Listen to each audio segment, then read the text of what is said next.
Hey guys, my name is Elijah and in this tutorial I will show you how to change subscription on Crunchyroll. First thing you will have to do is to click on your profile picture and then click on settings. Here, under account settings, you should be able to see membership info, so just click on that. In membership information, you will have the option to change plan. Click on that as well. This will open up this new page. And here, as you can see, this is my current plan, so I can change it to fan, so basically downgrade it if I want.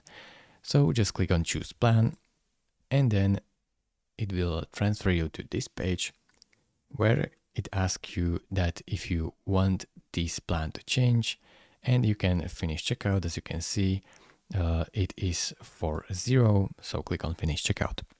Thank you very much for watching. If this video was helpful to you, consider subscribing and liking this video, and I will see you in the next tutorial. Bye bye.